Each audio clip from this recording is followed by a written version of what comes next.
আমরা হচ্ছে অন্যান্য দিনের মতোই হচ্ছে আমরা রেগুলার চেকপোস্ট কার্যক্রম চালাচ্ছিলাম। যখন এই গাড়িটা সিগন্যাল দেই, আপনার ড্রাইভার এবং হচ্ছে যে সাথে হেল্পার ছিল, ওদের আচরণ আমাদের সন্দেহজনক মনে হয়। তখন আমরা যে গাড়ির পিছনের অংশটা ওইটা যখন চেক করতে যাই, তখন ওরা দৌড়ে পালিয়ে যায়।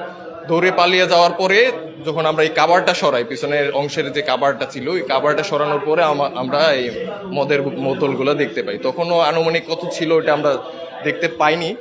যখন হচ্ছে আমরা এই গাড়িটা আটক পূর্বক হচ্ছে ফাঁড়ির ভিতরে নিয়ে আসি, তখন কাভার সরিয়ে আমরা চেক করি যে টোটাল 10টা প্যাকেট পাই। 10টা প্যাকেটের একটা প্যাকেটে 20টার মতো হচ্ছে ছিল। তো আমরা ধারণা করতেছি এখানে 180 থেকে 200 বোতলের মতো ভারতীয় মদের বোতল আছে।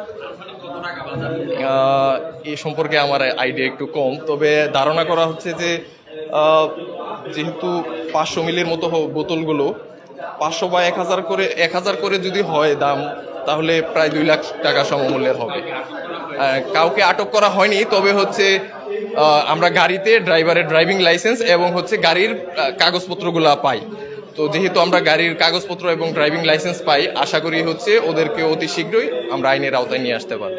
আর যেমনটি বলেছিলেন, আসলে তার সন্দেহ হলে আসলে সেই গাড়িটিকে চেকপোস্ট করার পরপরই কিন্তু আসলে কিন্তু সেই মালামালগুলো উদ্ধার করতে হয়। আমি যদি দেখাই, যেমন আমার ক্যামেরা ঠিক সামনেই কিন্তু আসলে যেই মদের বোতলগুলো দেখছেন সারি সারিভাবে সাজিয়ে রাখা হয়েছে, সেগুলো আসলে প্রায় 2 প্রকারের মদের বোতল রয়েছে এই জায়গায়। একটা হলো সাদা আর একটা হলো যেমন লালটি কালার মারে। তো সেই বোতলগুলো দেখলে হয়তো বুঝতে পারবেন আনুমানিক বাজার মূল্য কত হবে এখনো ধারণা করা যাচ্ছে না, কিন্তু তারা পরবর্তী প্রেস ব্রিফিংয়ের মাধ্যমে হয়তো আমাদেরকে জানাবেন আসলে কত টাকা বাজার মূল্য হবে।